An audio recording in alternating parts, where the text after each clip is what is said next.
Selamat malam, salam dari Loma Linda, California. Selamat malam. Kami senang sekali dapat kembali bersama-sama dengan semua Bapak, Ibu, Saudara-saudara, para pirsawan yang berada di Luwu, Tanah Toraja. Dan, malam ini kita akan teruskan seri pembahasan kita, Si Sola Puang Ta Yesus, bersama Tuhan Yesus. Dan malam ini khususnya kita akan membahas mengenai si WhatsApp Puang Yesus. WhatsApp dengan Yesus. Jadi kita akan pelajari dari firman-Nya bagaimana caranya kita berWhatsApp dengan Yesus. Dan sebelum kita lanjutkan pembahasan ini, mari kita berdoa. Ya Maha Besar Allah Bapa yang di surga, pada saat ini hamba-Mu datang ke hadapan hadirat-Mu ya Maha Suci, memohonkan agar supaya kiranya Engkau mengutus Roh-Mu bersama hamba-Mu, dan juga yang terlebih bersama-sama dengan semua pirsawan dan semua yang sudah mengatur acara ini, biar berkat-Mu yang limpah menjadi bagian mereka. Juga kepadamu kami serahkan kehidupan kami, semua jiwa raga kami, agar Engkau menguasai kami dengan Roh-Mu. Demi nama Yesus, Juru Selamat dan Penebus kami. Amin. Sekarang ini media sosial yang oleh karena bidang informasi yang begitu canggih dapat memberikan hubungan langsung dari seorang kepada yang lain yang dengan segera bisa. Ya, saya ingat pada waktu saya masih berkuliah di Loma Linda University, orang tua saya tinggal di Bandung. Waktu itu ayah saya sakit keras. Aduh, saya panik ya untuk mendapat kabar dari rumah. Caranya begitu susah oleh karena kita harus menggunakan apa yang disebut internasional melalui telepon, ya beberapa jam baru bisa dapat berhubungan, apalagi beda waktu, dan juga biayanya sungguh sangat tinggi. Ya, sekarang dengan WhatsApp kita dapat bicara satu dengan yang lain, siapa saja di dunia ini dengan biaya yang sangat minim. Nah, dewasa ini berita yang sangat hangat dibicarakan di media umum atau di media sosial adalah masalah mengenai virus corona ini. Apa yang diketahui beberapa bulan yang lalu adalah bahwa ada seorang yang bernama Dr. Liu Wang Li yang menurut BBC ini adalah seorang dokter mata. Dia itu berusia 34 tahun di rumah sakit pusat di Wuhan di Cina. Dan dia mengatakan bahwa pada akhir Desember tahun yang lalu, dia itu menyampaikan kekhawatiran, dia sangat khawatir ya, kepada obrolan pribadi dengan rekan-rekannya. Dia katakan demikian, bahwa ada pasien-pasiennya ini menunjukkan gejala yang aneh, ya, lain daripada yang biasa ini. Ya, ini mirip-mirip dengan gejala apa yang disebut SARS, kira-kira 10 tahun yang lalu. Tapi ini adalah, dia katakan ya, sangat mengkhawatirkan. Ya, tapi kemudian oleh pihak yang berwenang di sana dia diperingatkan, kemudian dia dipanggil oleh Biro Keamanan Umum di sana. Dia katakan dia dipaksa untuk menandatangani satu surat yang menyatakan bahwa dia itu membuat komentar palsu tentang virus tersebut. BBC ini melaporkan bahwa memang benar pihak berwenang itu kemudian minta maaf kepadanya, tetapi dia sudah menandatangani surat ini. Tak lama kemudian, dia sendiri kemudian mulai batuk-batuk dan demam, dan kemudian dia itu dibawa ke rumah sakit, beberapa hari di rumah sakit, dan pada tanggal 30 Januari dia dinyatakan positif bahwa dia itu kena virus corona. Tanggal 6 Februari tahun ini, dan beredar berita di media sosial dan juga blog kesehatan di Cina, dan mengatakan bahwa dia itu sudah meninggal dan meninggalkan seorang istri yang sedang hamil.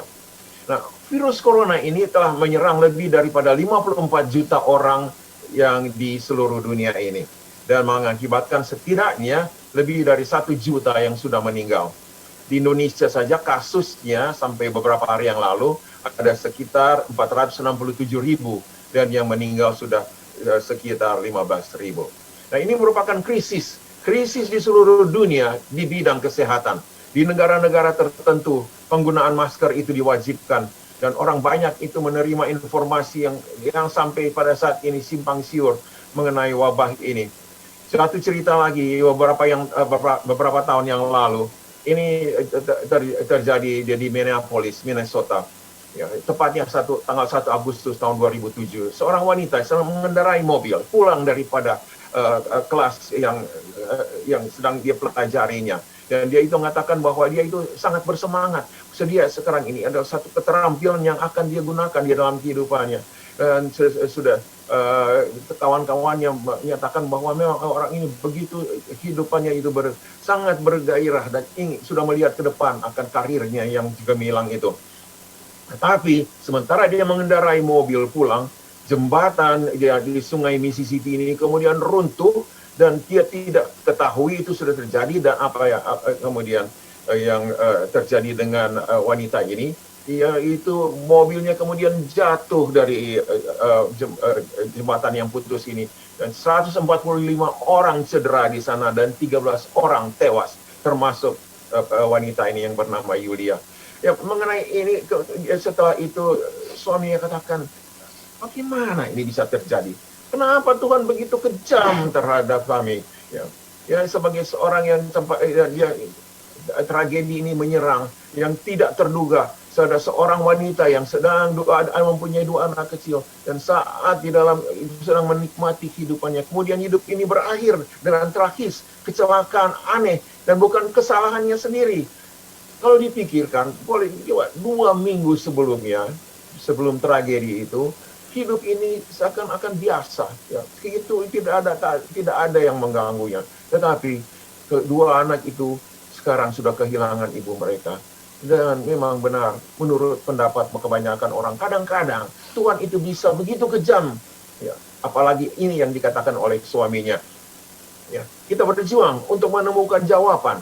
Ya, ketika seorang anak misalnya meninggal oleh karena penyakit yang mengerikan, seorang bayi, anak bayi, kemudian kena penyakit kanker, ya bayi yang masih belum tahu apa-apa. Pada saat itu orang-orang tentu berkata, bagaimana ini bisa terjadi? Ya bagaimana Tuhan kelihatannya begitu kejam tentang ini. Dan kalau saja kita bisa ber-WhatsApp dengan Tuhan dan bertanya, Tuhan, di mana Engkau ketika seorang yang baik, seorang yang membaca Alkitab, seorang yang berdoa setiap hari, yang setia pergi ke gereja, dan setia melayani di komunitas sekitarnya. Di mana Tuhan ketika kehidupan orang itu berakhir dengan sangat tragis. Ya. Orang-orang percaya yang setia pada Tuhan itu dibunuh. Ya, banyak yang menjadi martir orang-orang Kristen ini. Banyak yang menderita oleh karena iman mereka. Lalu bagaimanakah? Di mana Tuhan ketika bencana alam menyerang dan tornado membambat kota-kota dan banyak nyawa yang punah. Dan sebagai satu komunitas itu hancur sama sekali dan tercerai-berai. Ya, di mana Tuhan mereka katakan waktu sepasang suami istri kehilangan rumah dan isinya, dilanda api yang mengamuk dan tinggal inilah yang tinggal reruntuhannya. Ya, di manakah Tuhan? Pertanyaan yang banyak orang tanyakan, benar-benar mengalami kesulitan adalah mengapa Tuhan menggunakan penderitaan ini? Pertanyaan ini adalah sangat penting. Ya, misalnya orang tua daripada dan saudara-saudara dari Bernie Kuno. Ya, ini seorang misioneri dari Minahasa pergi ke Papua untuk mengabarkan Injil keselamatan kepada orang-orang bertua. Ya, Bernie Kuno adalah seorang perawat. Ya, dia ke sana kemudian dia itu dibunuh. Ya, di tepi satu sungai, ya, dan di distrik Pamek di Pegunungan Bintang di Papua. Ini baru terjadi bulan Maret tahun 2018 yang lalu. Ya. Tapi mari kita perhatikan sesuatu yang ada di dalam Alkitab ini yang sulit sekali untuk kita memahaminya. Memang benar, jadi dikatakan oleh Alkitab, ya, Allah itu adalah kasih. Ya, Allah itu adalah kasih. Dalam 1 Yohanes 4 ayat 8 kita temukan bahwa Allah itu adalah kasih. Ya, kita percaya bahwa memang Allah itu kasih adanya. Tetapi pada saat yang sama kita sering ditantang oleh pemikiran kita. Kita harus menghadapi pertanyaan-pertanyaan bahwa jika Tuhan adalah kasih, mengapa Tuhan yang penuh kasih ini membiarkan orang yang tidak bersalah itu tertabrak oleh pengemudi yang mabuk? Ya, bagaimana orang yang tidak bersalah itu mati atau menghabiskan sisa hidupnya di kursi roda? Dan pengemudi yang mabuk itu tadi itu dapat memanjat keluar dari mobilnya dan kemudian bisa hidup dengan normal saja tanpa goresan. Orang bertanya, jika Tuhan itu adalah kasih, di manakah kasih itu bisa terlihat? Ya, untuk kebanyakan orang ini merupakan satu misteri yang perlu ada jawabannya. Tapi ada satu hal yang pasti. Satu hal yang pasti, sahabat-sahabatku, Bapak, Ibu, dan kawan-kawanku, dan hal itu terdapat di dalam dunia yang bermasalah. Kita hadapi, memang ada. Ya, ada terorisme, ada kecelakaan pesawat, ya, mobil yang hancur, dan juga dalam masalah keuangan. Dan ini adalah berada di dunia yang sangat bermasalah ini. Dan bahkan ada banyak hal yang tidak kita lihat. Ya, kita melihat masalah yang ada ini, tapi ini hanyalah di permukaan. Ya, kita lihat setiap hari ada orang-orang yang berinteraksi dengan kita, bermasyarakat dengan kita. Tapi kita tahu bahwa di bawah permukaan yang kita lihat ini lebih dalam lagi dalam hidup mereka, kita akan menemukan banyak tantangan. Ya. Ini sebab apa yang kita lihat ini hanya sekedar gejala saja. Ya, kecelakaan mobil, penyakit, kematian, tragedi, semua ini hanyalah gejala. Sebab ada penyebabnya. Ya, kita perlu tahu penyebabnya. Ya, di dalam Alkitab ini, ya di sana disebutkan apakah penyebabnya. Penyebab daripada masalah-masalah ini. Misalnya ketika kita ada di tempat-tempat, ya pada waktu kita ini melihat di tubuh kita ini ada misalnya tempat yang kelihatan kulit kita itu berwarna merah, kemudian gatal, kemudian sakit. Wah, kita tahu itu hanya di permukaan saja. Di bawahnya ada sesuatu yang lebih parah yang sedang terjadi. Dan itulah yang perlu kita kita ketahui dan perlu kita tangani. Nah, malam ini kita akan meneliti apa yang ada di bawah permukaan itu. Tadi yang sudah disebutkan penyakit corona. Begitu juga apa yang terjadi dengan wanita Julia itu tadi. Bagaimana terjadi dengan Bernie Kuno. Dan semua yang kita lihat di bawah. Itu hanya permukaan saja. Kita perlu lihat apa yang berada di bawah ini. Ya, sebab ini terjadi oleh karena di dalam kosmos ini ada satu pertempuran yang sangat hebat, sangat dahsyat. Walaupun dengan mata kita tidak bisa dilihat, tapi itu ada di sana. Dan masing-masing kita terlibat. Mau tidak mau, ya Bapak, Ibu, saudara-saudara sekalian. Dan saya terlibat di dalam pertempuran itu dengan cara yang sangat-sangat berarti, sangat signifikan. Ya, saya tahu kita semua ini suka pergi ke laut, suka melihat laut, suka berenang di sana. Tapi kelihatannya tenang seperti kaca. Atau mungkin berapa riak, hanya sedikit di atas ya. Pemandangan indah sekali.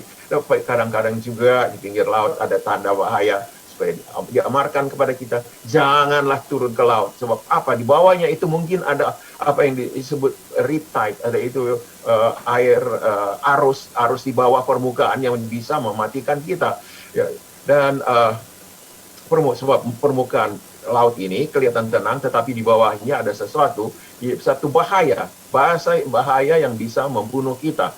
Ya, jadi ini adalah satu bahaya yang tersembunyi daripada pandangan kita. Dalam Alkitab kita bisa melihat apa yang terjadi di bawah permukaan ini.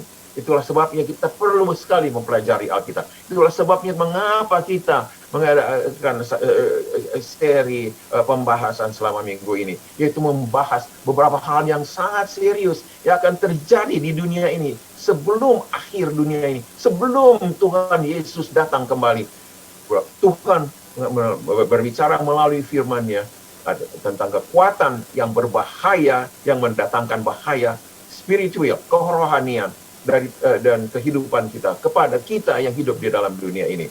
Nah, firman Tuhan mengatakan bahwa sesuatu makhluk yang disebut manusia durhaka akan datang.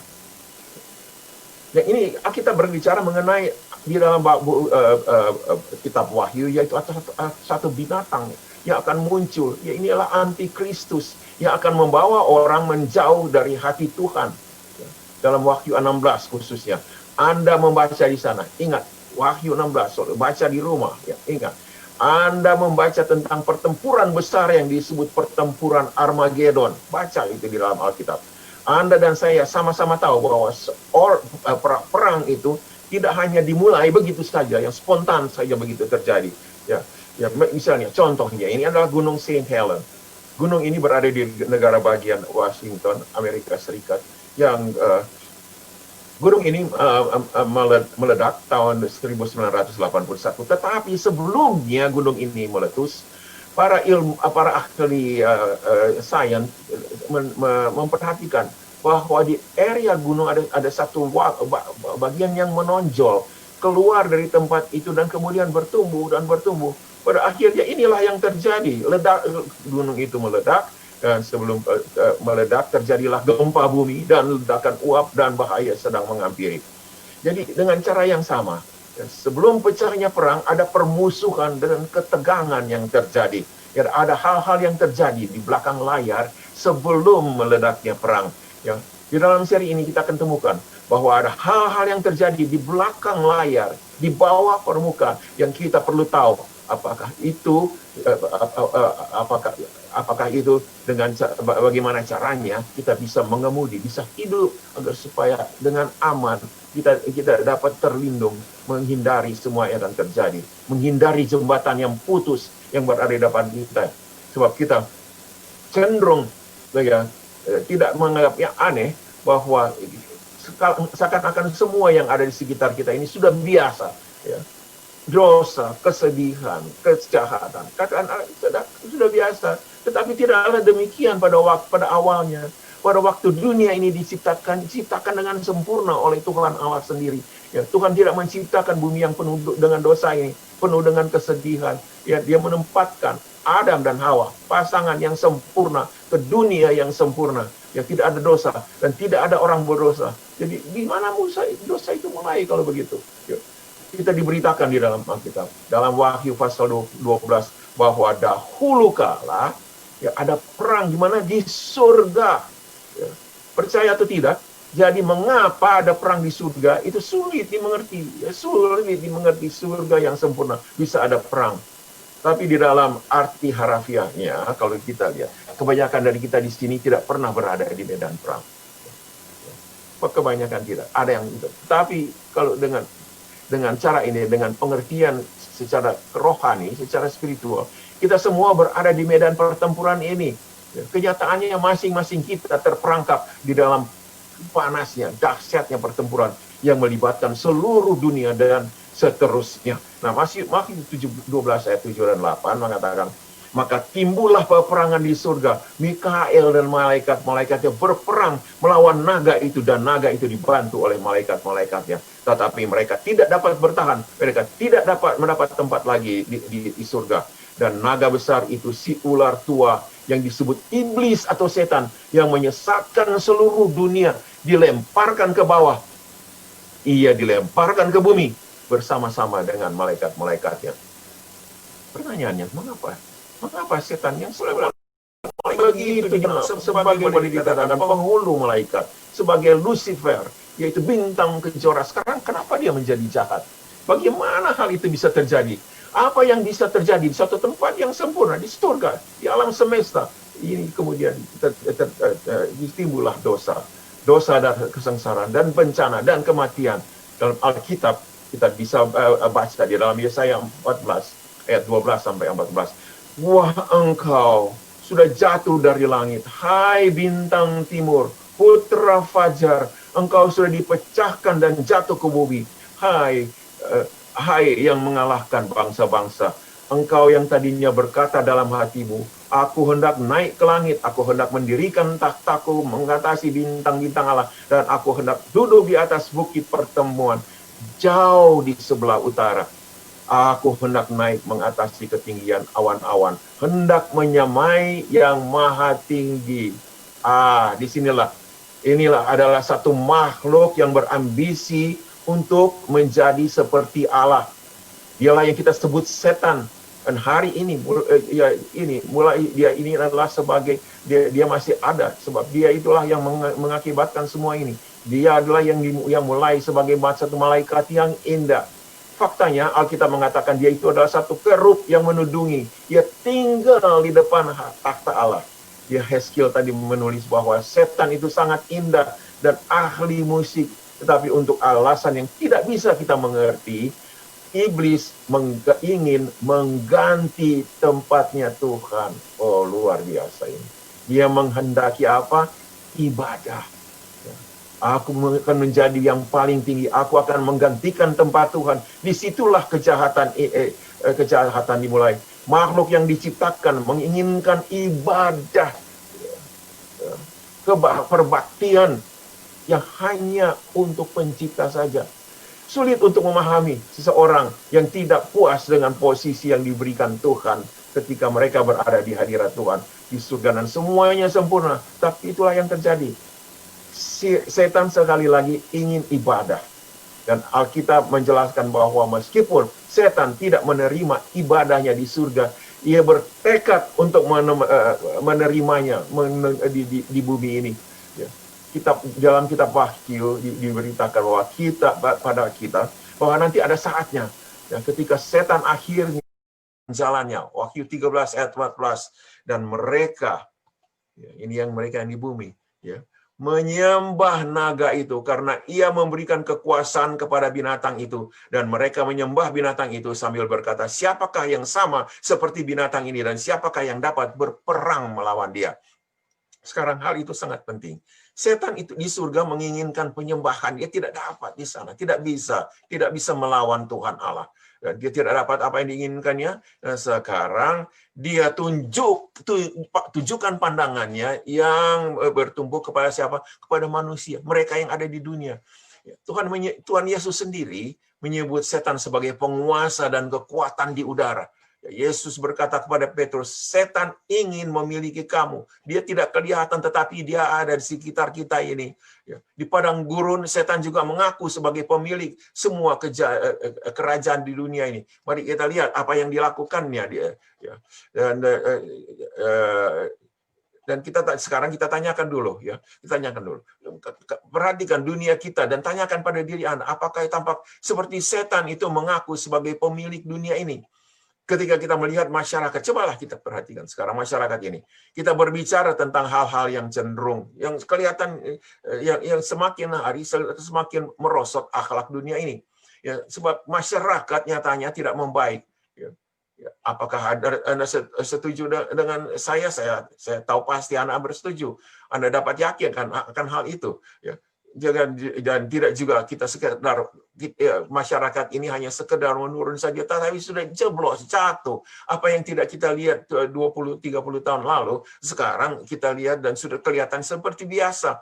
Sebab pada dunia ini seakan-akan sudah berada pada titik yang rendah sebagai masyarakat. Itu bukan arti tidak ada hal yang benar yang di dunia ini, tetapi apabila kita melihat denyut nadi daripada masyarakat ini, kita melihat bahwa semuanya benar-benar sangat lemah. Kita bisa saksikan di media. Beberapa bulan terakhir di seluruh dunia terjadi kemelut. Misalnya di London, di Boston, di Washington DC. Kekejaman dan imoralitas ini, yaitu kekerasan yang sekarang sudah tidak mengejutkan kita lagi seperti dulu. Kita sepertinya sudah terperangkap di dalam perlombaan kemerosotan, dan sepertinya kita ini sudah mendekati sesuatu yang harus diselesaikan. Semakin banyak orang-orang yang hidup di seluruhnya tanpa mempedulikan Tuhan, semakin banyak, sehingga kita ini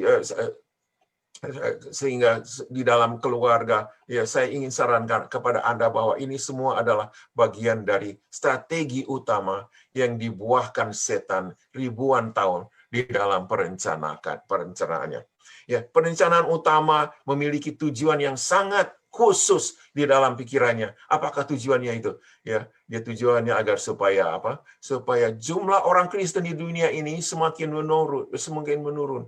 Jumlah orang pengikut Kristus supaya semakin berkurang, dan agar supaya jumlah mereka yang ateistik, yang tidak percaya kepada Tuhan semakin banyak dan meningkat cepat. Pertanyaannya, apa ini kebetulan? Atau apakah ada satu makhluk yang mengendalikan? Ini selalu berada dalam pikiran kita. Apakah seorang itu telah mempengaruhi pikiran manusia? Apakah satu makhluk telah bekerja selama ribuan tahun untuk menciptakan situasi yang sekarang ini seperti ini? Coba kita lihat lebih dekat. Kita akan melihat bahwa di bawah permukaan air yang kelihatannya tenang itu ada arus kuat yang menyeret orang ke arah ke jalan yang salah. Wahyu pasal 13, ekor binatang muncul yang diberikan kuasa oleh naga, oleh iblis itu sendiri. Wahyu 12 kita diberitahu bahwa naga itu adalah setan sendiri. Ya, ketika Anda melihat apa yang dilihat di sana, skenario daripada nubuatan, ya untuk hari-hari yang terakhir ini, ya kita akan melihat bahwa binatang dari Wahyu 13 itu ya telah diberdayakan oleh iblis sendiri, sehingga setan pada akhirnya akan menerima penyembahan atau kesetiaan dunia. Pertanyaan, apakah kita akan terlibat di dalamnya? Apakah kita akan menyerah dan ikut serta di dalam pergerakan ini? Sekarang coba kita lihat perkembangan ini. Apa yang terjadi? Ini terjadi, Yesus berada di dunia. Ya. Setelah dia dibaptis, dia pergi ke padang gurun. Dan di padang gurun dia bertemu dengan iblis. Ya, ingat, di surga dia ingin penyembahan, sekarang dia datang ke dunia. Ya. Yesus sudah berpuasa selama 40 hari, dan kemudian iblis datang dan menggoda dia. Yesus tentunya masih dia lemah sebagai seorang manusia secara fisik, ya dia sangat lemah. Seorang yang sudah 40 hari tidak makan, tidak minum, ya setan datang pada dia, dan ketika dia berada di sana pada saat yang paling lemah ini datang dia katakan, ya dia katakan kepada dia datang menggoda kepada Yesus. Ya, tempat itu di padang gurun, tidak ada air di sana, tidak ada apa-apa, hanya batu-batu dan pasir. Dan setan berkata demikian, jika engkau adalah anak Allah, perintahkanlah batu-batu ini agar mereka menjadi roti. Ya. Jadi ini maksudnya apa di sini? Pada waktu kita perhatikan di sini, apakah jawaban Yesus terhadap godaan ini? Apa demikian juga kita harus pelajari apa yang kita akan hadapi apabila setan itu menggoda kita seperti ini. Yesus menjawab, tetapi ada tertulis, manusia hidup bukan dari roti saja, tetapi dari setiap firman yang keluar dari mulut Allah. Saya ingin kita perhatikan sesuatu ini. Setan mencoba Yesus di dunia di bidang utamanya. Yang pertama itu dia menggoda Yesus untuk menggunakan kuasa ilahinya dengan cara yang apa? Cara untuk egois, untuk demi kepentingan diri sendiri. Dia menginginkan Yesus untuk melakukan mujizat demi kepentingan dirinya sendiri. Ya, itu adalah satu keangkuhan kalau Yesus lakukan itu. Yesus tidak datang ke bumi ini sebagai Allah dalam bentuk manusia untuk melakukan mukjizat agar hidupnya menjadi lebih gampang. Ya, jadi kita bisa berpikir, ya ini godaan ini nyata sekali pada Yesus yang mengubah batu jadi roti. Ya, tentu saja itu bisa dilakukannya. Ya, sebab sudah 6 minggu dia tidak makan. Ya, seorang akan berkata kepada kita, kalau pada kita misalnya, ya kalau sudah 6 minggu tidak makan, ini ada roti, makan saja. Siapa yang tidak mau makan? Tetapi di sini ada sesuatu yang tersimpan di dalamnya. Kata-kata ini, kamu adalah, seakan-akan dia katakan, kamu adalah Tuhan. Bukan demikian? Buatlah batu itu menjadi roti. Ya, kita juga kalau dalam keadaan manusia, kalau kita sanggup, kita akan lakukan itu. Tetapi ada godaan yang lain di sini yang tidak di dalam hal ini, ya. Sebab 6 minggu sebelumnya, sebelum Tuhan Yesus pergi ke padang belantara, ketika Yesus itu dibaptis, dia mendengar suara Bapanya datang dari surga. Suara Allah menggelegar dari surga untuk menyetujui apa yang telah terjadi. Dia katakan di sana, inilah anakku yang kukasihi, kepadanya lah aku berkenan. Ya, Tuhan Allah sendiri sudah memberikan cap meterai kepadanya bahwa dia itu adalah Mesias. Ya, dia itu adalah penyelamat manusia. Sudah diteguhkan. Sudah Yesus pun mendengarkan. Bahkan di sana dikatakan anaknya. Ya, setan datang dan berkata di sini, jika Anda adalah anak Allah. Dengan kata lain, setan berkata, aku tahu bahwa engkau mendengar Allah berkata engkau adalah anak Allah. Tetapi apakah engkau benar-benar demikian? Apakah engkau benar-benar anak Allah? Apakah engkau itu benar-benar mempercayai? Coba buktikan sekarang. Jika Yesus mengubah batu-batu itu menjadi roti, apa yang dia buat? Dia berkata seakan-akan, dia katakan, inilah aku harus mendemonstrasikan, membuktikan bahwa aku ini perlu, bahwa aku ini adalah anak Allah. Nah, jadi apabila kita ini sudah lesu, sudah badan turun, ya mendapat kesulitan, sudah haus, ya mungkin kita masih mau berkata, saya akan menunjukkan, sebagai manusia saya akan tunjukkan kepada Anda siapakah saya ini. Saya ini adalah anak. Oh tidak, Untuk Yesus itu bukan itu yang dia katakan. Dia mengutip firman Allah, ada tertulis, saya ingin kita semuanya untuk melakukan hal yang sama. Ketika godaan itu datang, kutip firman Tuhan, ya, baca Alkitab supaya menjadikan Alkitab ya dengan janji-janji Allah yang ada di sana. Jika kita perlu tuliskan, hafalkan, ya, supaya ayat-ayat ini menjadi bagian dari kehidupan kita. 1 Korintus 10 ayat 13 berkata, pencobaan-pencobaan yang kamu alami ialah pencobaan-pencobaan biasa yang tidak melebihi kekuatan manusia, sebab Allah setia dan karena itu Ia tidak membiarkan kamu dicobai melampaui kekuatanmu. Hadapkan itu kepada iblis, dan kita akan menuntut kekuatan Tuhan, kuasa Tuhan, janji-janji Allah untuk membebaskan kita daripada godaan. Itulah yang dilakukan oleh Yesus. Dia mengutip firman Allah, tetapi setan kembali kepadanya lagi. Dan ke tempat yang tinggi, dia bawa Tuhan Yesus ini ke tempat yang tinggi, di bait suci.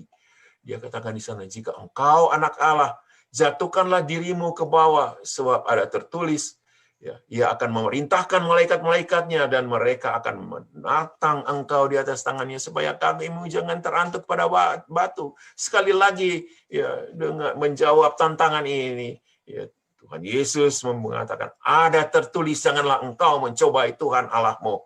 Ya, datanglah kemudian godaan ketiga. Ya, dia tahu bahwa Yesus ini akan pergi ke salib. Ini diketahui oleh setan. Sangat cerdik. Dia itu lebih cerdik, lebih pintar, lebih bijaksana dari manusia apapun. Dia paham bahwa Yesus tahu itu. Dia datang kepada Yesus dengan godaan dan berkata pada dasarnya demikian. Aku akan selamatkan kamu. Hai Yesus, aku akan selamatkan kamu dari semua masalah itu. Ya.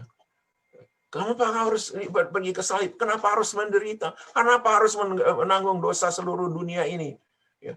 Kamu kan datang sini untuk menyelamatkan dunia ini. Aku akan bantu. Aku akan berikan semua ini kepadamu. Kamu tidak usah lakukan itu. Apa yang kamu lakukan? Sujudlah dan sembahlah aku. Ya. Setan mencoba untuk mendapat ibadah di surga, tidak berhasil. Dia menjerumuskan Adam dan Hawa ke dalam dosa, berhasil. Tetapi Yesus memberi mereka karunia pertobatan. Dia tahu bahwa ketika Yesus ada di dalam dunia, ini adalah puncak daripada usahanya. Kalau saja dia dapat menyebabkan Yesus jatuh dan dapat menghancurkan, dan ini dapat menghancurkan seluruh rencana keselamatan Tuhan. Rencana Tuhan akan hancur dan setan akan menang. Hari ini dia menginginkan juga ibadah saudara, Bapak, Ibu, dan saya, kita semua. Dan dunia yang tidak terkendali ini menunjukkan bahwa ia menerima penyembahan banyak orang. Banyak orang yang menyembah dia dan memberikan ibadah kepadanya. Coba saya ingin sekarang mengajak Anda untuk mengingat gambaran besar ketika kita membaca nubuatan-nubuatan di dalam Alkitab. Tuhan menciptakan manusia untuk diselamatkan. Dan karena dosa telah datang ke dunia, Allah sedang mencoba untuk mengeluarkan kita dari dosa dan kembali kepada keadaan bebas dosa. Keadaan di mana kita nikmati, Adam dan Hawa nikmati sebelum mereka itu memakan buah terlarang itu. Tuhan berkata, aku adalah kasih. Iblis berkata, jangan percaya itu. Jangan percaya kepada Tuhan. Inilah pertempuran spiritual. Pertempuran kerohanian yang sedang mengamuk. Allah ingin kita ini supaya diselamatkan. Setan ingin agar supaya kita binasa. Di dalam buku Yeskel, Nabi Yeskel katakan, di dalam Yeskel 28:14, kuberikan tempatmu dekat kerub yang berjaga. Di gunung kudus Allah, engkau berada dan berjalan-jalan di tengah batu-batu yang bercahaya. Inilah setan, bagaimana keadaannya pada waktu si Lucifer itu. Engkau tak bercelah di dalam tingkah lakumu sejak hari penciptaanmu, sampai terdapat kecurangan padamu. Dengan dagangmu yang besar engkau penuh dengan kekerasan, dan engkau berbuat dosa. Maka kubuangkan engkau dari gunung Allah, dan kerub yang berjaga membinasakan engkau dari tengah batu-batu yang bercahaya. Engkau sombong karena kecantikanmu, hikmatmu kau musnahkan demi semarakmu. Itu adalah godaan yang nyata kepada setan. Dia itu bijaksana, dia itu brilian, dia itu cantik, itu ahli musik, dan luar biasa. Tapi dia itu egois. Dia menginginkan lebih daripada apa yang sudah diberikan kepadanya. Dia menginginkan apa yang Tuhan Allah sendiri miliki, apa yang tidak bisa dia miliki. Dia ingin meninggikan dirinya sendiri, menginginkan ibadah yang hanya untuk Tuhan sendiri. Hasil dari ini adalah kesengsaraan yang kita miliki di dunia saat ini. Jadi janganlah kita katakan bahwa kejahatan dan kekerasan adalah hasil pekerjaan Tuhan. Ini adalah karya musuh kita ini. Ya, juga penyakit-penyakit. Ya, ini semua adalah perbuatan setan. Ya, ketika tornado, ketika angin puyuh menghantam perumahan dan menghancurkan milik daripada orang banyak. Ya, tanya pertanyaan, mengapa Tuhan melakukan itu? Tuhan tidak melakukan itu. Itu adalah akibat dari dosa dunia ini. Ya. Anda mendengar orang berkata, oh di mana Tuhan ketika kecelakaan terjadi? Di mana Tuhan ketika anak-anak tersiksa? Di mana Tuhan ketika angin ribut datang, tornado, atau tsunami? Apakah dia tidak bisa menghentikan itu? Oh tentunya bisa. Ya. Jawabnya tentu bisa. Jadi kenapa dia tidak menghentikan itu? Orang bergumul dengan masalah ini. Ya, inilah sebabnya kita ini berwasap dengan Tuhan. Ya, apabila hal ini terjadi, misalnya ini saja, ini adalah dia itu yang pendiri daripada Apple Computer, yang almarhum Stephen Jobs. Ya, dia bergumul dengan pertanyaan ini. Ketika dia berusia 13 tahun, dia membaca satu artikel di majalah tentang orang-orang yang kelaparan di Bavaria, di Afrika. Dan dia pergi kepada pendeta gerejanya dan dia bertanya, pendeta, apakah Tuhan tahu tentang semua kesengsaraan ini? Ya, Stephen, ya benar. Apakah Tuhan sanggup menghentikan ini? Ya, Stephen, dia bisa. Jadi mengapa Tuhan tidak menghentikannya? Ya, saya tahu pasti. Pendeta ini sudah melakukan yang terbaik, memberikan penjelasan kepada Stephen, tetapi Stephen Jobs ini tidak bisa menerimanya. Dia meninggalkan gereja sejak hari itu untuk selamanya. Ya, pada waktu dia masih berusia 13 tahun. Dia tidak bisa mengerti mengapa Tuhan yang baik itu akan membiarkan penderitaan yang mengerikan terjadi. Stephen Jobs meninggal pada usia 56 tahun di tahun 2011. Penderitaan mempengaruhi kehidupan bahwa mereka yang mengasihi dan melayani Allah juga. Ya, misionaris banyak yang meninggal. Orang-orang kudus yang setia dan gereja juga meninggal. Bersama-sama beberapa daripada orang-orang yang setia, orang pengikut Kristus setia dibunuh atau dirampok. Anda juga bisa dekat dengan Tuhan dan tetap tidak kebal terhadap semuanya ini. Ya, tetapi yang kita pikirkan dan pertimbangkan, Tuhan itu telah memberikan manusia itu kebebasan memilih.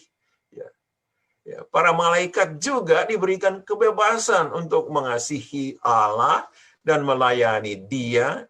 Juga sebaliknya mereka bebas untuk melakukan hal menurut keinginan mereka sendiri. Jadi sekarang Anda harus bertanya, mengapa seorang malaikat memilih untuk menjauh dari Tuhan? Itulah yang terjadi. Ya.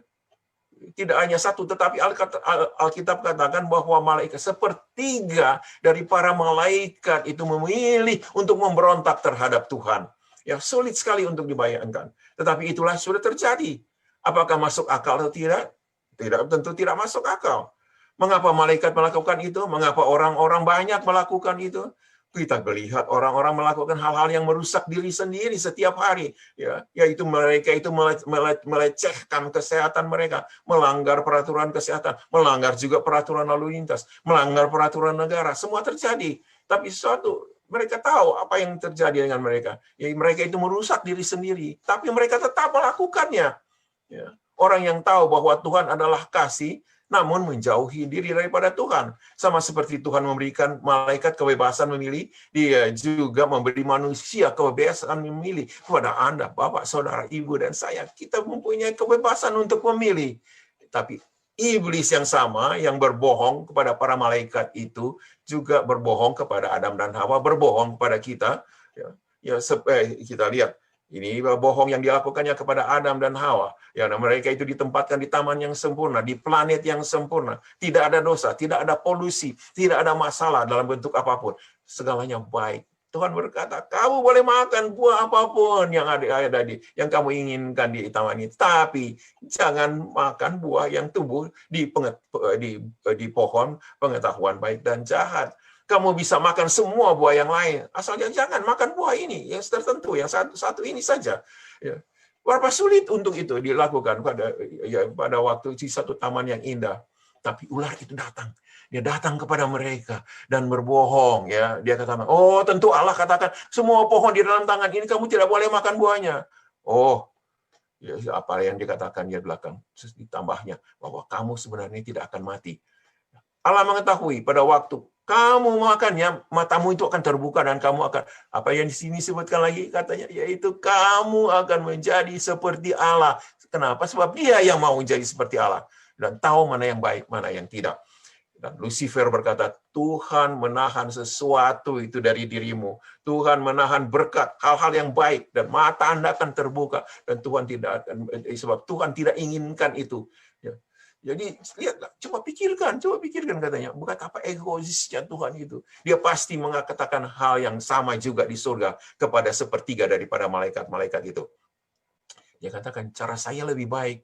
Jalan Tuhan itu tidak baik. Kamu akan lebih baik kalau kamu mengikuti saya. Jadi Adam dan Hawa memakan buah di pohon taman itu. Mereka makan buah itu setelah mendengar bahwa Tuhan itu tidak adil. Tuhan itu tidak baik. Tuhan mengumpulkan segala sesuatu hanya untuk dirinya sendiri. Tuhan itu egois. Dan akhirnya mereka ambil buahnya, mereka makannya, dan dosa masuk ke dalam dunia. Kematian datang ke dunia ini. Dan apakah akibatnya? Ya, putra mereka yang bernama Kain kemudian membunuh saudaranya sendiri yang bernama Abel. Dan tidak lama seluruh dunia ini dengan semua apa yang bisa disebut mengenai dosa itu, semua yang menyedihkan telah terbuka, dan saat ini kita memilikinya itu semua. Kita ini yang mewarisi kemurkaan, kebencian, pembunuhan, dan kematian, dan kecelakaan mobil, dan kanker, penyakit yang semua mengambil kehidupan bayi dan anak kecil. Ada kelaparan dan gempa bumi, ya, sengketa ras, dan terorisme, dan serangan jantung, dan penyakit Alzheimer, dan banyak hal yang lagi. Bagaimana hal itu bisa sampai di sini? Ya. Sebab orang-orang yang menerima hadiah daripada Tuhan ini adalah hadiah yang berharga. Yaitu apa? Kebebasan memilih. Ini semua tiba oleh karena kita mempunyai kebebasan memilih. Dan manusialah sendiri yang merusaknya. Gantinya memilih Allah sebagai jalan Tuhan yang sudah ditentukan, manusia itu memilih keinginan diri sendiri, dan kita melakukannya itu sampai pada saat ini. Coba lihat. Tuhan disalahkan atas kelaparan anak-anak di Afrika. Tetapi coba kita pikirkan. Dia itu tidak pergi ke Afrika dan merebut makanan dari mulut anak-anak ini. Tuhan disalahkan pada waktu satu bus jatuh dari tebing dan 40 orang tewas. Apakah Tuhan mengemudi bis itu? Tapi Tuhan yang disalahkan. Ya. Seorang yang mengamuk dengan pistol, menembak ke kota. Ya, banyak orang yang binasa. Tapi Tuhan bukan Tuhan yang menarik pelatuknya. Kawan sekerja daripada istri saya, putranya diketemukan tidak bernyawa. Sebab rupanya sudah minum obat terlalu banyak, sudah overdosis. Dan ibu dan keluarga yang mempersalahkan Tuhan, dan mereka itu meninggalkan gereja. Orang-orang menyalahkan Tuhan. Sangat menarik bahwa kita ingin melakukan apa yang kita sendiri inginkan, hidup seperti yang kita mau sendiri. Kita ingin mengabaikan Tuhan, dan kemudian ketika bencana menyerang kita, ya, oleh karena kita menjalani jalan kita sendiri tanpa Tuhan, kita berseru, mengapa Tuhan melakukan ini? Kita tidak bisa memiliki keduanya, ingat, ya, tidak bisa memiliki keduanya. Ya, kita tidak bisa mengikuti diri sendiri, dan kemudian akibat daripada apa yang kita lakukan terhadap diri kita, kita mempersalahkan Tuhan. Kita ingin menyalahkan Tuhan oleh karena kita itu memilih pilihan yang tidak bijaksana, dan kita katakan kepada Tuhan, Tuhan itu tidak adil. Mungkinkah Tuhan bisa menghentikan Adam dan Hawa dari memakan buah itu? Bisa. Apakah mungkin padanya untuk datang dia rebut saja daripada tangan? Oh, bisa saja. Ya, tetapi inilah Tuhan Allah gitu. Allah yang Maha Kasih itu, Allah juga yang memberikan kepada manusia ya dan kuasa memilih. Ya, tapi mereka itu mengabaikan ini dan mereka itu dan kebebasan yang Tuhan berikan itu, kebebasan itu yang Tuhan berikan. Ingatlah ada tanggung jawabnya dan ada akibatnya. Ya, apabila kita mengendarai mobil atau motor kita di dalam kota kita mempunyai batasan kecepatan. Kita harus mengetahui di mana yang kita bisa lakukan berapa cepat ya. Jangan sampai itu kecelakaan terjadi. Nah, jadi saat ini apa yang kita miliki adalah dunia yang penuh dengan orang-orang yang senang menggunakan pilihan mereka dengan cara yang tidak melibatkan Tuhan. Ya. Di dalam Tuhan itu dalam Alkitab katakan bahwa itu adalah hidup. Ya, jika kita terhubung dengan Tuhan, ada terang di dalam kehidupan kita. Jika kita tidak terhubungan dengan Tuhan, ya ada kegelapan. Jadi bukan salah Tuhan apabila ya kita seorang itu stekernya itu kita matikan dan sehingga hidup kita ini di dalam kegelapan. Yesaya 58 ayat 2 mengatakan, tetapi yang merupakan pemisah antara kamu dan Allahmu ialah segala kejahatanmu dan yang membuat dia menyembunyikan diri terhadap kamu sehingga ia tidak mendengar ialah segala dosamu. Kejahatan, dosa yang memisahkan orang, manusia dari Allah ketika kita pergi dengan jalan kita sendiri, ya tanpa bergantung pada Tuhan, kita memisahkan diri dari Tuhan dan dosa masuk ke dalam kehidupan kita dan kita menemukan diri kita ini berantakan. Ya, apakah Tuhan mengambil risiko ketika Dia memberikan kita kebebasan untuk memilih ini? Oh, sudah tentunya. Ya, Tuhan tahu bahwa jika Adam dan Hawa merusak kebebasan mereka, menyalahgunakannya, Dia akan membayar dengan harga yang tertinggi. Nah, itulah yang merupakan sesuatu yang luar biasa daripada Allah kita ini. Ya, Allah tidak membiarkan manusia dalam dosanya, tidak membiarkan mereka walaupun mereka itu membuat kesalahan, membuat pilihan yang salah daripada kebebasan yang Tuhan sudah berikan kepada mereka. Sinilah Yesus, anak domba Allah yang disembelih sejak dunia dijadikan, artinya Dia sudah sediakan plan B. Plan B ini, apakah kalau terjadi? Artinya rencana keselamatan bagi kita ada di sana ketika Adam dan Hawa mengambil langkah mereka yang pertama, yaitu pada waktu mereka itu makan dari buah larangan, sehingga dosa masuk ke dunia ini. Jika mereka jatuh, maka sudah disediakan apa yang tersedia di sana, bahwa Yesus akan mati. Ya, itu wajar. Kita bisa mengeluh bahwa ini adalah dampak dosa yang sudah menyusahkan. Tetapi orang tua bisa katakan, mengapa engkau membiarkan anakku mati? Ya oh Tuhan, mengapa engkau membiarkan hal yang ini terjadi? Bisa dikatakan, mengapa Tuhan engkau membiarkan anakmu juga mati? Kenapa ini bisa terjadi?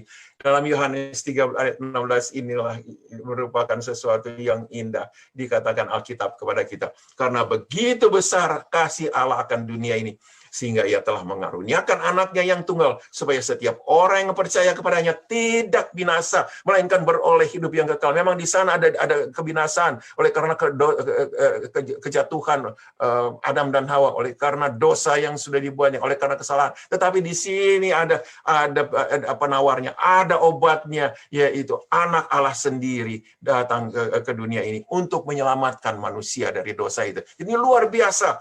Roma 5 ayat 8 katakan bahwa ini sudah disediakan. Sudah disediakan untuk siapa? Akan tetapi Allah menunjukkan kasih-Nya kepada kita, Bapak, Ibu, saudara-saudara, dan saya. Oleh karena Kristus telah mati untuk kita. Kapan? Ketika kita masih berdosa. Sebab kita ini tidak akan pernah cukup baik ya untuk diselamatkan. Roma 3 ayat 23 menyatakan karena semua orang telah berbuat dosa dan telah kehilangan kemuliaan Allah. Itu adalah kita semua. Ya, semua kita, para filsafat, Bapak, Ibu, dan saya. Tidak ada kecualinya. Dan hukuman karena kegagalan kita ini, hukuman untuk dosa-dosa ini, Rasul Paulus katakan di dalam 6 ayat 23, bagaimana kita seharusnya, sebab upah dosa ialah maut, tetapi karunia Allah ialah hidup yang kekal dalam Kristus Yesus Tuhan kita.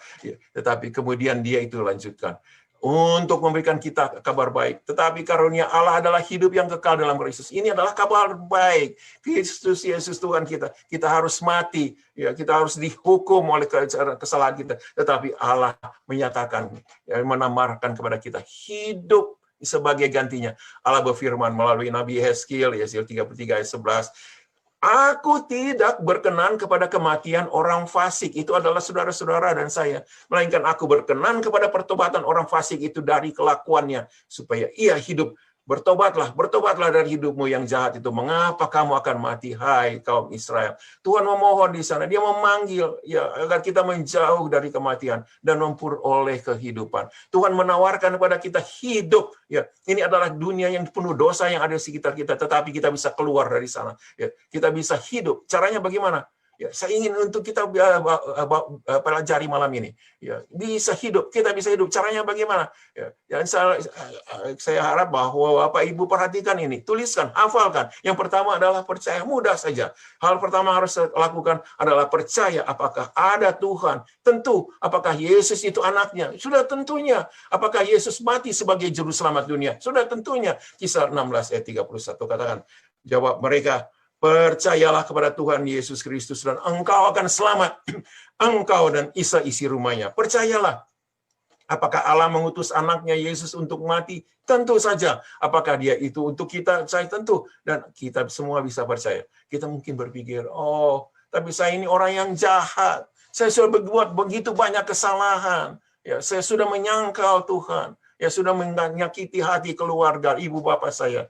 Ya, tapi memang benar, kita semua bukan orang yang sempurna. Tapi kita semua dapat percaya kepadanya. Ya, dengan iman kita dapat percaya kepada, dan apa yang terjadi apabila kita percaya, kita pun perlu bertobat.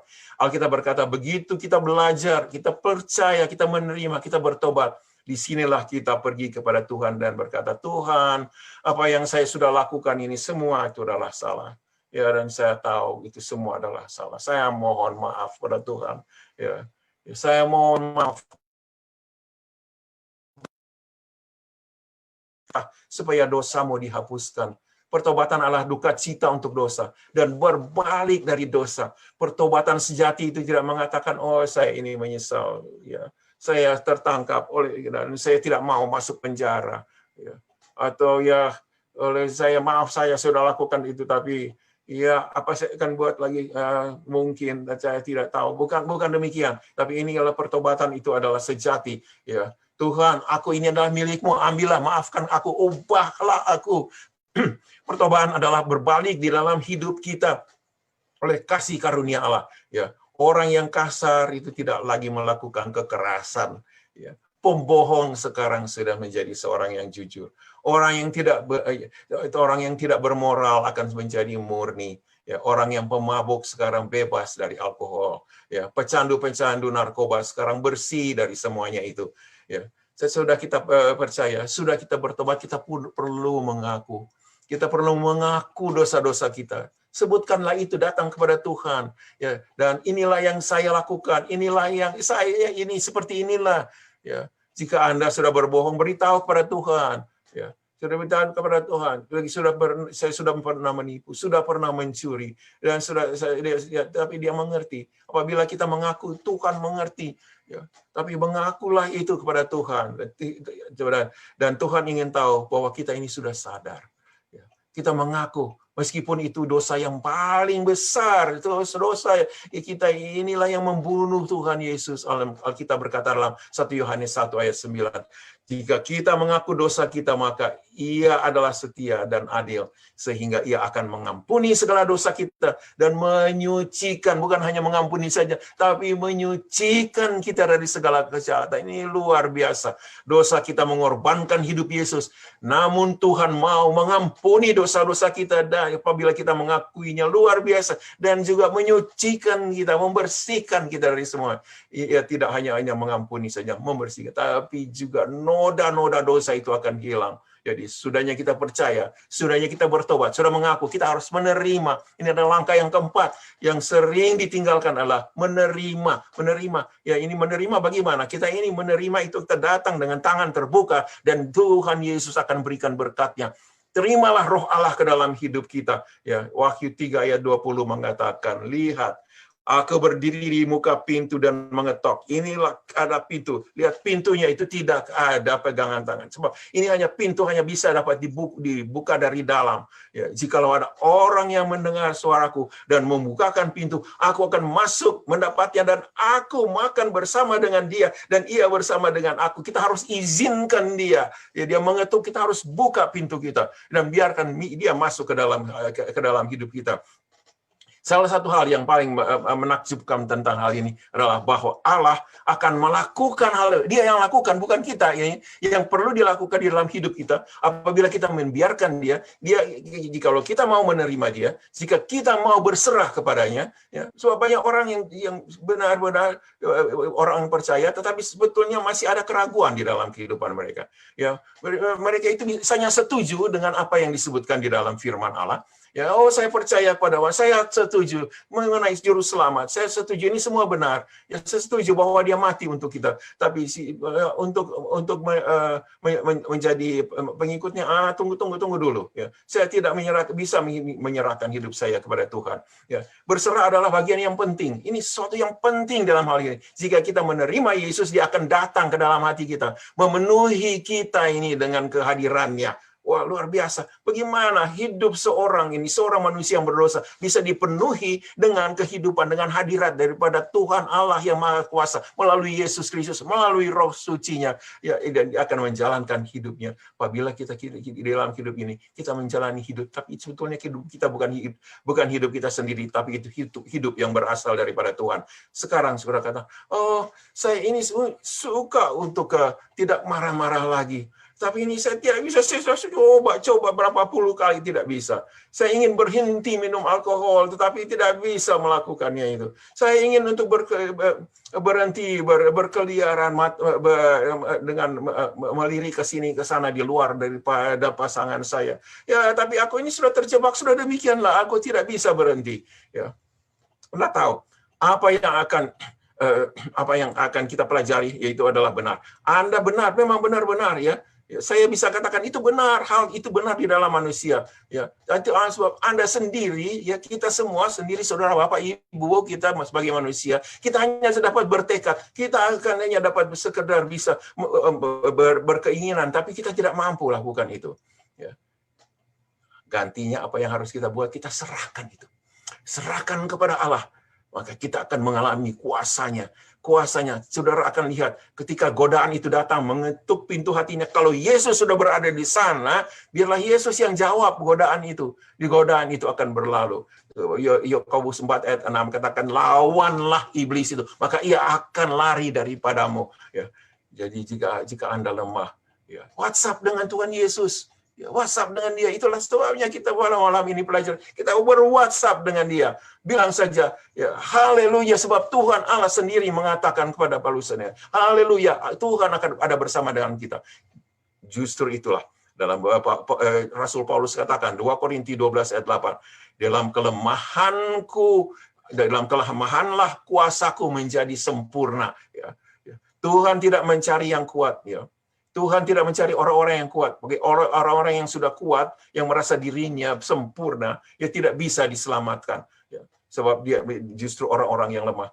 Justru saudara, bapak, ibu yang merasa lemah. Saudara, kita semua, apabila kita orang berdosa merasa sebagai manusia yang tidak berdaya, maka kita akan berkata, Tuhan, selamatkanlah aku. Yesus datang ke dalam hidupmu, lantas dia datang, dan kita akan menerima dia. Ya, Bapak, Ibu, kekuatannya akan bekerja di dalam dirimu itu. Ya, kita baca sekarang dalam Filipi 2 ayat 13, ya, karena Allah lah yang mengerjakan di dalam kamu, baik kemauan maupun pekerjaan menurut kerelaannya. Ini adalah jaminan yang kuat untuk kita.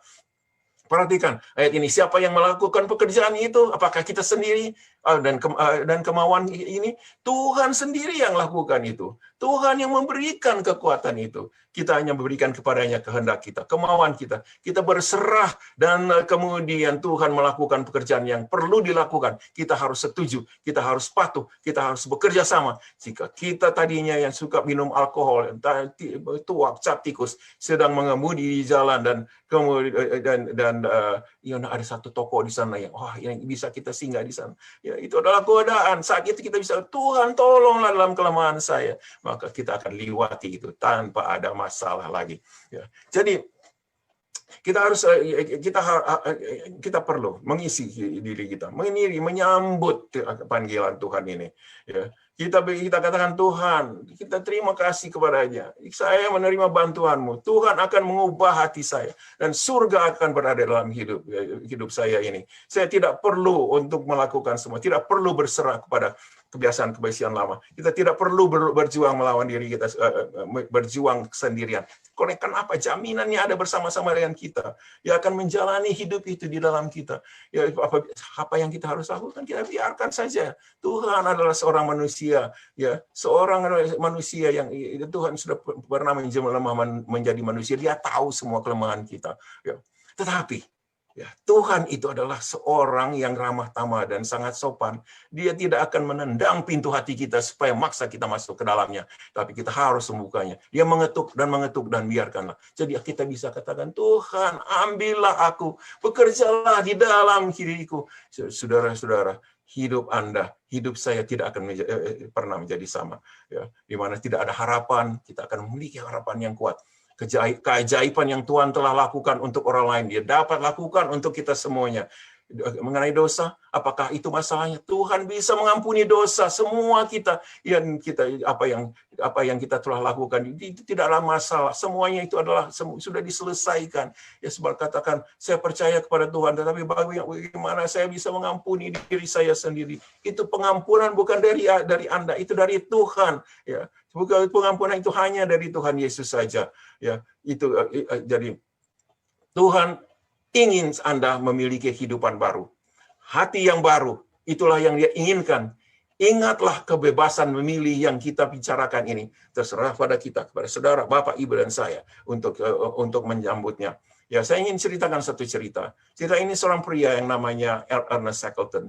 Dia itu pergi ke Kutub Selatan. Dia ini kemudian mengadakan janji kepada para pelaut yang bersama-sama dengan dia. Oleh karena apa? Kapalnya terdampar di sana.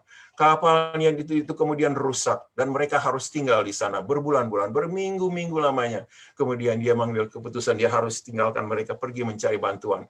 Tetapi setelah beberapa minggu, beberapa bulan, ya, dia tidak kunjung datang, hampir putus asa para pelaut-pelautnya yang lain. Tetapi sudah 4 bulan kemudian dia datang.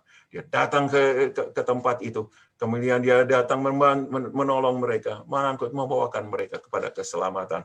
Ya, hampir saja mereka itu mati, tetapi ya, Ernest Shackleton bisa menepati janjinya. Dia datang kemudian menyelamatkan mereka. Tidak ada seorang pun daripada mereka yang biasa. Semua diselamatkan. Begitu juga dulu Tuhan Yesus membuat janji yang sama.